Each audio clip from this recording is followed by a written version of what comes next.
What's going on, BiggerPockets? This is Matt Faircloth. So there is a funny line between landlords and tenants, and just undefined things, and some, even if it's defined in your lease, but expectations that tenants may have for what the landlord should be doing for them, and what the landlord thinks that they should be doing for the tenants, right? So today we're going to talk about the things that, and this is speaking to tenants, but also speaking to landlords indirectly.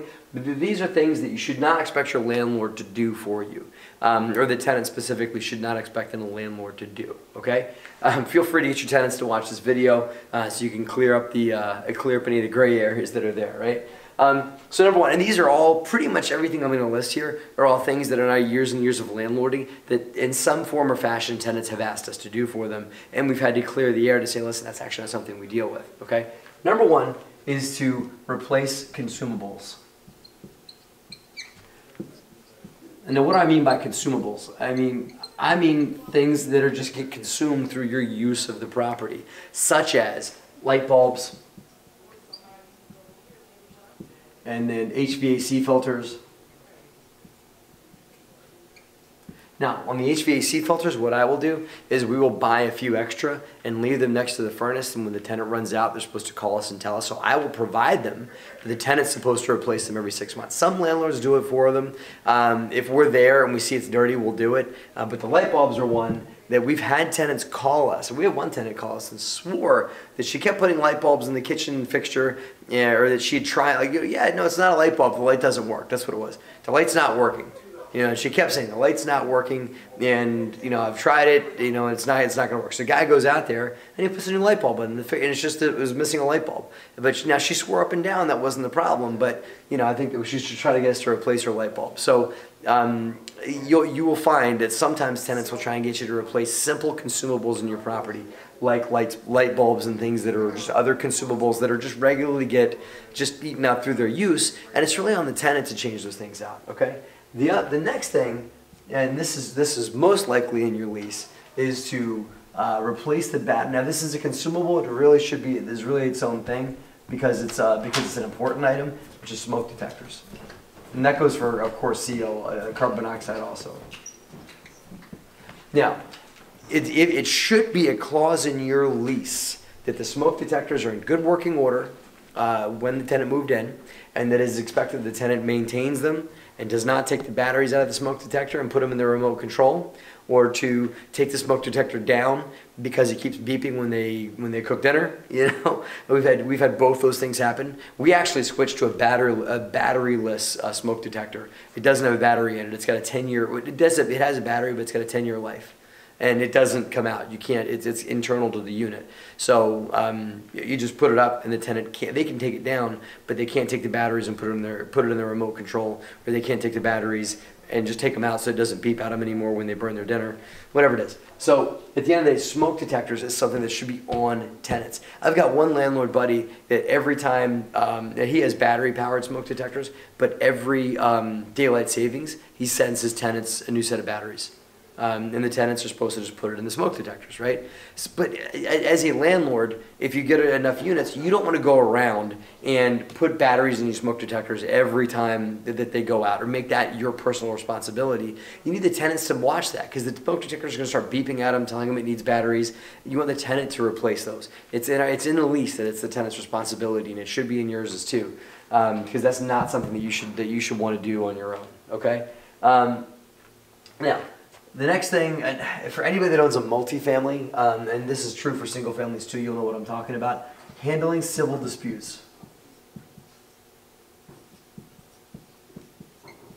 Okay, a few different things come out of this. Okay, now I want to be aware if tenant A and tenant B can't seem to get along and they're arguing or something like that. Of course, I'd like to be aware of it just in case something really bad happens out there, but the landlord should not be the referee of civil disputes, of different tenants disagreeing with each other, or things like tenant A lives above tenant B. Tenant B that lives upstairs works night shift. And so that tenant B is not respectful of tenant A when they come home from work, or is making a lot of noise at night, or is just being disrespectful of the property. I want to be aware of it, but I really also need these tenants to talk to each other, because that's one thing that a lot of tenants want to do, is they want to talk to you but not the other person. And that they want you to go talk to that person for them. So I think that we've been willing to, okay, well, tell us about it, but have you spoke to them too? You know, and if it gets really bad, if people are really disturbing the peace, then we'll send letters, or we've even evicted tenants because they've been disturbing the peace in the unit that they live in. But bottom line, the tenants need to be responsible for the environment they live in, and they need to be willing to engage their neighbors in a civil fashion. If they've got a dispute with a neighbor, if a tenant's parking in their spot, or if they're not taking their trash on the day they're supposed to take out it.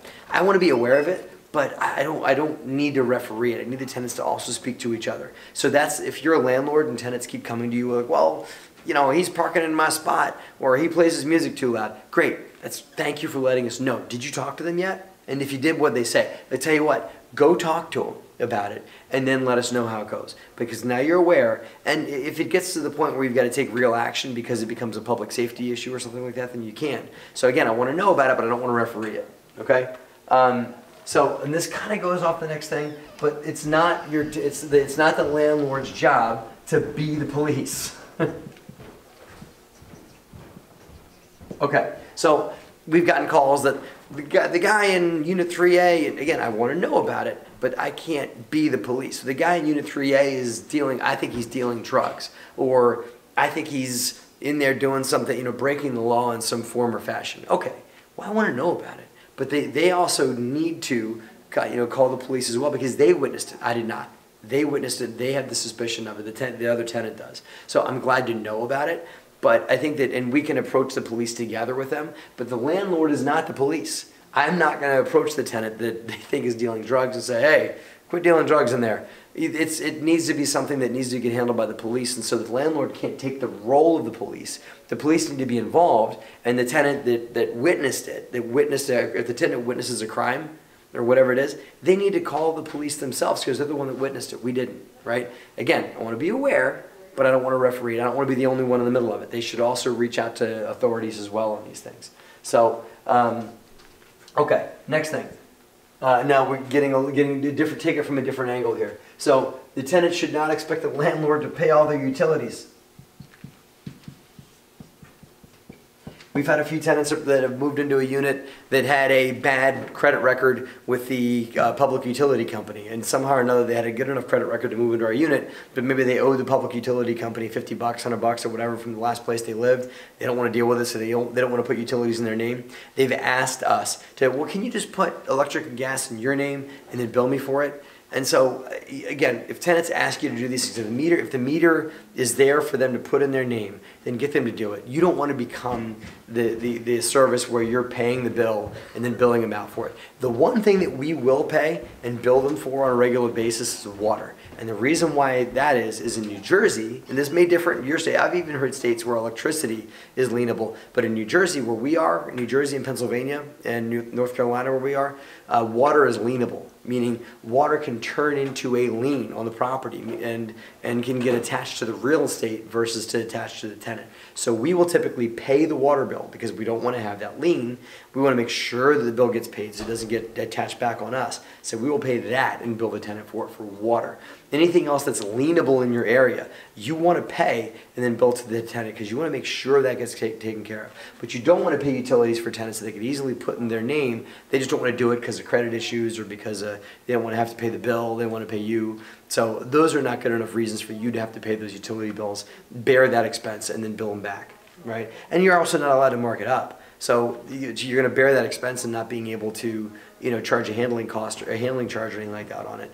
No, thank you. Landlord should not be doing that. Here's the next thing. To deal with cable and telephone.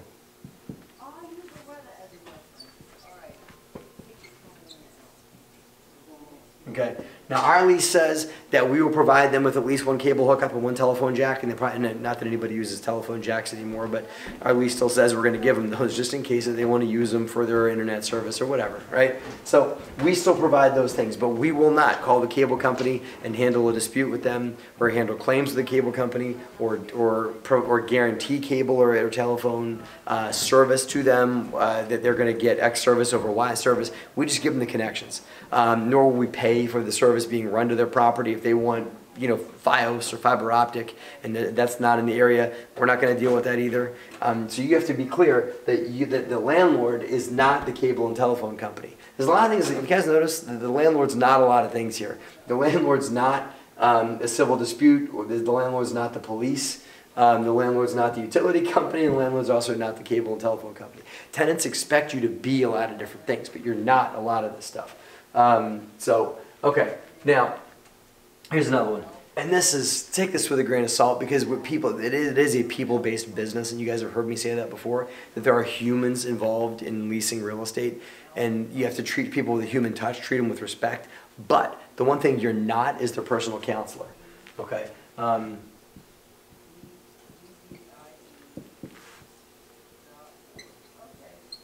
I have found that there are times when a tenant's having a problem paying their rent, they want to bring you their problem.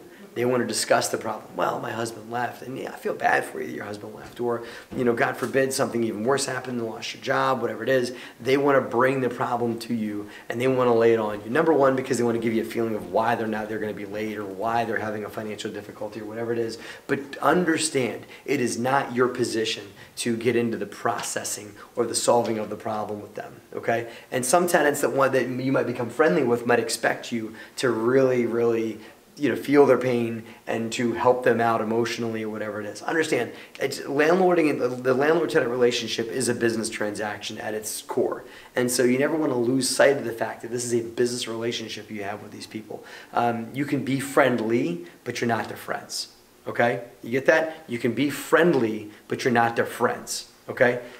So you are definitely not their personal counselor with regards to their personal issues.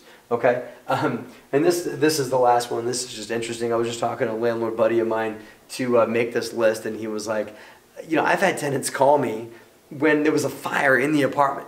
The tenants called the landlord. What am I going to do? As the landlord, call 911. Listen, I feel for you, and that really stinks, and we'll work it out. But I should not be your first phone call. Your first phone call should be to 911. Okay? So I'm not, if somebody's breaking into your apartment, God forbid, don't call your landlord. Call the police. And again, this goes back to, civil disputes, and I think this tenant's breaking the law, being the police.